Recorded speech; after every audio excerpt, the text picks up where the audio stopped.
Hi Capricorn, welcome to Higher Source Tarot for a tarot reading for all Capricorn, Sun, Moon, Rising, and Venus. If you're new to the channel, welcome to you. I'm glad you're here. I post new readings every Friday and then again on Monday.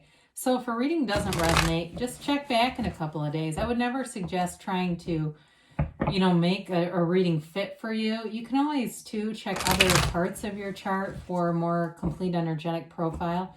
Excuse me. Or even look around on the Monday readings because the format or style of reading is different from week to week. So there's quite a bit of variety there. I thank all of you so much for the support that you give. I love doing this, and I appreciate all of you, and I thank you for, just like I said, continuing to support this channel. And if you like tarot and you like the channel, I'd love to invite you to subscribe to Higher Source Tarot. All right, what advice do you have for Capricorn? Sun, Moon, Rising, and Venus. What does Capricorn need to know, please? What messages do you have for Capricorn? Okay, here we go.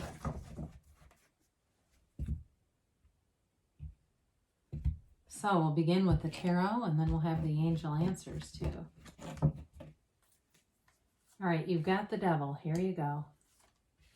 The Nine of Wands, the Empress, the Four of Cups, the Three of Cups, the High Priestess. Well, I like that. The Eight of Wands. I like the High Priestess because she's such a layered card, and I think that sometimes it gets overlooked. I wish we had a little longer to really get into some of the cards, but anyway, you've got an energy of like perseverance here and growth. You've got an interesting lineup too, because you've got the 8 and 9 of Wands, the 3, 4 of Cups. So you have Capricorn, you have Earth here, you've got fire and a little bit of water too. So with this, it is Capricorn energy.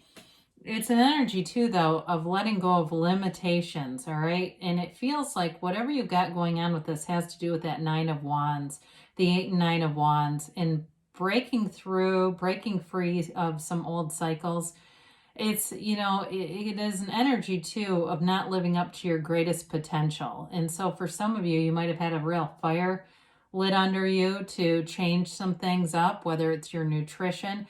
I do get somebody, it's like a protein thing, it seems like they're doing, drinking it. I'm not here to advocate certain nutritional methods. I'm just seeing that. So with the Devil here, he's a bit paunchy, right? It's a little different look than the Lovers. Very similar card, but the Lovers has Archangel Raphael, and we've got this guy.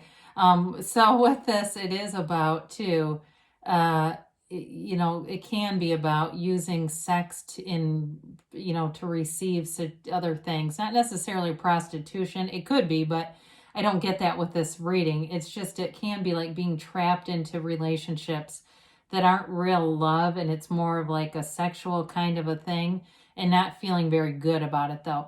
But with this, the shadow is your greatest teacher and guide into the light. And so when you know what you don't want, you know what you do want. And that allows you, especially I hear, next time you'll see it coming. That's what they say, next time you'll see it coming. It's like you've paid the price of contrast here, and it's time for your expansion. And you do have it here in the cards. The 9 of Wands is your grit, your determination. This is you on your grind. You don't give up here. And so if it's a relationship for you, and it's about either a new relationship, or for some it could be reconciliation, it really is about doing things differently, though. You keep pushing forward, but you may need a different approach. We'll see what the angels have to say. I have no way to architect the cards, so we'll see if they say something, because sometimes there are, and I'll scream if they do. But if they don't, that's also okay. The 9 of Wands is a wounded warrior, but you've got this conquering spirit. You know that when you have a life, you have a purpose. And when life has you flat on your back, that is often the next door into the next leg of the journey. And that's the place where, that jumping off place where you soar to heights that you didn't know were available to you, right? When you really get put through it. And so with this and the Devil energy, I feel like there is this rebirth. There's a launch. They say it's a launch. And so as we get things like the Eight of Wands, the Empress, and the Three of Cups here, there's a big, beautiful change. I mean, it's an abundant kind of an energy. It's celebration. It's information about something that I feel like you're going to be very happy about. The Empress is love, though. She is the mother of the tarot. So, too, if you've been struggling with something with your family, this loving, motherly energy comes in to kind of soothe things over, mediate things. She is the creator of the material world too. So all this, you look around her and look at all the growth around her. It's new opportunities and abundance because you come from a place of love. That is your natural point of attraction, is love. It's life that starts to infuse these limited ideas and beliefs, and you don't have to own those. If it's somebody else's programming, you can leave it to them. You don't have to pick it up. She is a card too, though, of adult indulgence and decadence and going out. And so with that Three of Cups here, I do feel like there's an energy of sort of this entertainment, getting out there, having fun, letting your hair down a little bit, but it's in this loving way. I mean, she is perpetually pregnant, so we have to mention that too. But either way, it's a card of being easy about some things. So the Four of Cups, this can be a card of boredom too. So some of you are ready for a change. You have a very deep desire for change in this energy, and a deep desire for your own desires, your heart's desires to manifest. So the only caution with this is being careful not to get too caught up in the lack. If you're not seeing the manifestation and it starts to build anxiety, do we slow things down, because we get more matches to that anxious feeling than anything else. And so with the Four of Cups, it's an energy of getting out into nature, meditating, quieting yourself down so that you can see opportunities, because there's four good ones here. There's four upright cups, and they're a pretty good sized cup. I mean, these aren't puny little offers. It's just a matter of perspective and being able to see it. So some of you, if it's reconciliation, you may be either you're closed off to it, or you're in an energy of lack. There's too much lack awareness. And so it's like really having that unwavering belief that they always come back, no matter what. I've seen people get divorces and get remarried to the same person.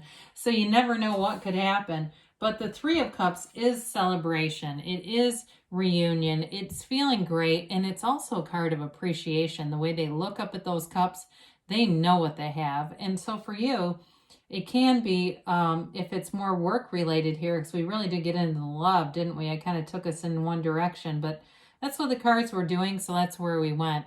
If it is something with work too, though, it can be like a rebirth at work or a new job that you feel a lot of excitement about. It's long term. There's going to be long-term stability if it's something new at work for you.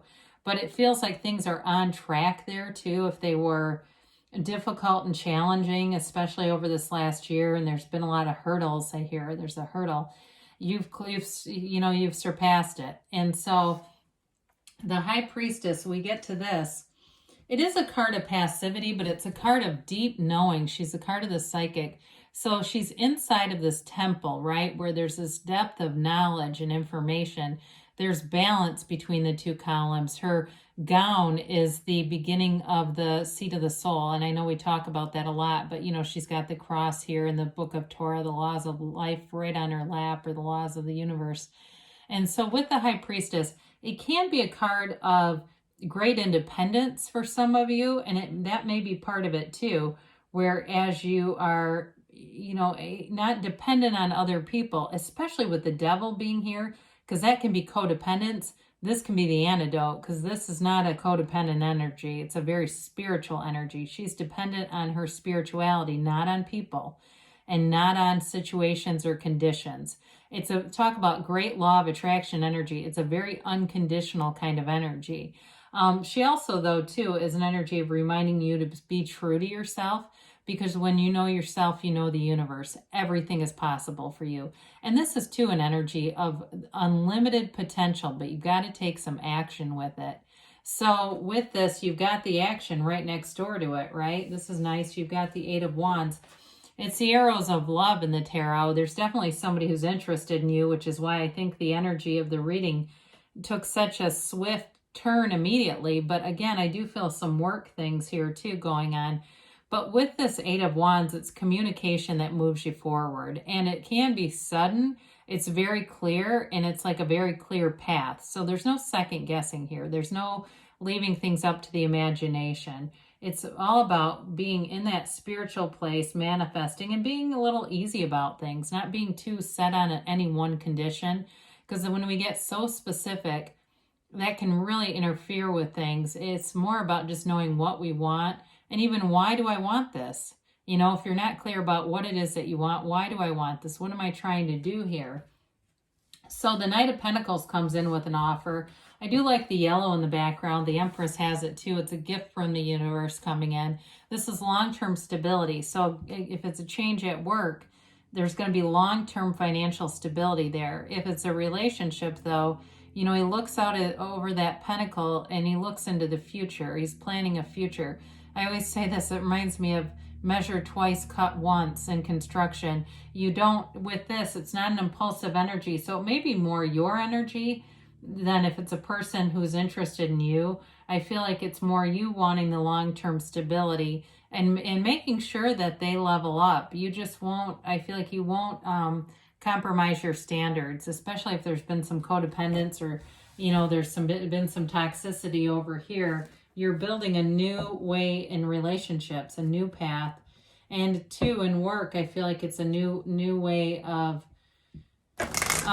you know, being able to communicate and be upfront about things and just move forward in a way that doesn't have conflict. So let's see, you know, as much as we can do that in this human experience, right? But life can be fun. Life can be, you know, happy, joyous, and free. That's available to all of us. Oops, I got these upside down. Okay. All right, so you've got forgiveness, all right? So we move forward in that highest vibration of love. So you've already forgiven. Ask your angels, and they'll show you. You've got helpful people around you, okay? Especially with something like the Empress showing up here and the Knight of Pentacles. There's definitely like help is on the way within the next few weeks, they say. And they've got a yes. I haven't seen this one in a while. It's that emphatic yes, that hell yes, pure positivity.